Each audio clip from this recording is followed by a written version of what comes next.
Kay lagi nindot ang panahon og Sabado karong adlaw aw manglaag ta. Tara uban ko, maligo tag sapa. As you can see naman sa video, kauban ako si John Leo. But wait, there's more. Ang akong ubang makauban nagsakay sa tricycle nga si Kim Kim ang na-drive. Mangunta na mo asa ta mga ligo nga sapa karon aw. I-reveal na nato later pag abot dito sa sapa mismo. Kay lagi nakulangan ang among mga dala aw muhapit sa ta diri sa store. And of course pagkahuman mo pamalit dito sa store, charot. Tindahan gudoy. Diretso na ta diri sa nice kay nga view og very libre nga lugar paliguanan dinhi sa may Kisante. So na-amaze yun ko na pag-abot na ko diri no kay daghan man di mga tao na nga ligo dinhi. Bago pa kayo ni nga dalan ang igi-construct dinhi. Kaya ako mga nadungog nga mga rason nga nung naa daw ingon ani dinhi kay ipawiden daw ang sapa aron di na mo awas dito dapit sa katong may tulay dito sa National Road. And of course para maiwasan ang pagbaha. So as you can see sa video na ay mga part din ha nga mga pool nga kaparte aning sapaa. So tara, baba ta. So naay mga steps diri or mga hagdanan pababa. Ini sa parte sa sapa bago ka makaabot dito sa may pool dapita moagi ka dinhi. Moagi ka sa hagdanan unya motabo ka ng murag kusog-kusog current sa tubig nga pwede na nila ginapadiditanan. Of course later makita niyo sa video nga daghan kaayong mga nanglingaw nga mga tao nga nagpadidit dinhing lugar kay kusog ang current sa tubig diri og pwede ra kay na nila padiditanan sama na ang mga bataan na o di ba lingaw kayo dinhi. So tara, o ba na akong tibok pamilya na nabok namin dinhi. O kung sa man ay buhaton, di mag-picnic o maghaling na dayon, magluto na dayon, magdigamo na din paniudto kay udtong tutok na kaayo. Kay of course ting paniudto na ang among pag-abot dinhi. So kaning sapaan ni dako kaayo ni siya. Og under construction pa. So makita nimo na yung mga dagko kay nga mga heavy equipment like backhoe later. Nga mahagip sa ako ang camera. Actually duha ni kapul nga naa diri nga dapit. Katong naa sa ibabaw nga makita nimo nga naa ay trapal nga blue ug kaning dis ubos. Pero kay lagi daghan naman kay naka-occupy dito so diri na mi sa baba dapit ta. Diri mo pwesto kay wala pa kayo yung mga tao. Kay of course init man so nag-improvise na lang ning himo og amuang pwede mapasilungan. So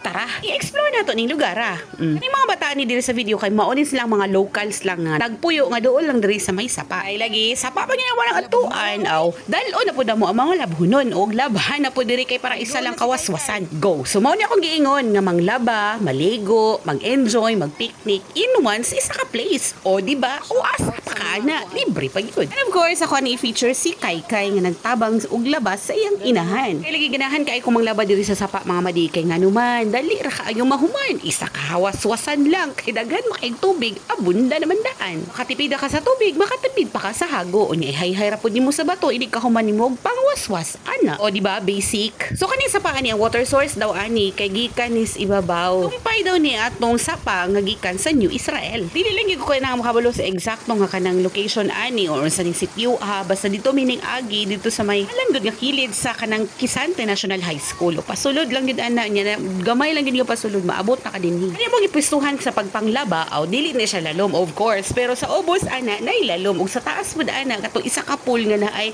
blue nga kanang trapal aw lalom sa daw to didto. Awa sila Kim Kim pwede ra kay sila maglangoy-langoy diri mag flip or whatsoever nga gusto nimong himuon diri sa tubig. Pero lagi ako mga madidi, mangyud ko ganahan anang kanang lalom kay di man ko kahibalo mo salom. Unya na pay nagadala diri mga salbabida pero wala lang nako na videohan pero nay nagadala diri mga salbabida kay para mas ma-enjoy din ang moment dinhi sa pool. Mo na kung ikaw nangita ka og kanang sapa nga double purpose o pwede nimo langoy-langoyan, pwede nimo labhan o diri nakadapit sa may Kisante. Oh, libre pa. Limpyo and of course daghan pud ang nagadayo og pangaligo diri. Unya kani mga puntuhan ni na human nagdigamos Kim og si mama unya kami po nagtabang na po mighikay pero wala na ako na picturean o na videohan na ang mga panahon nga magkaon lagi every time gid sa akong video walay tingkaon or nagkaon nga mga part.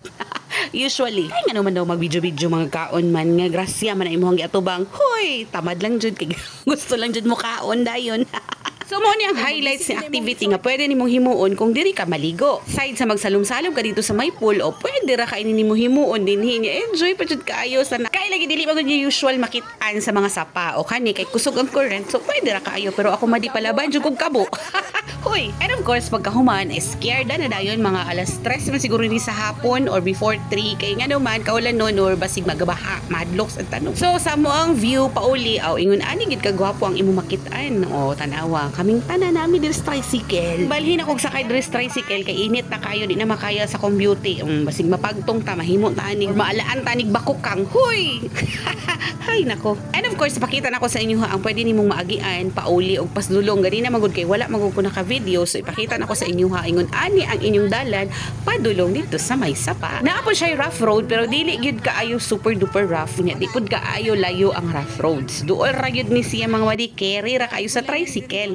Unya makita pa gyud nimo ang kanang lugar nga kanang daghan kaayo gitanong nga mga pipino o kung naa na ka diha aw duol na gyud ka sa sapa og sa dalan pagawa sa highway. So ingon na lang no himo na tong meaningful ang ato ang mga holidays kauban ng pamilya. So see you next video. Bye.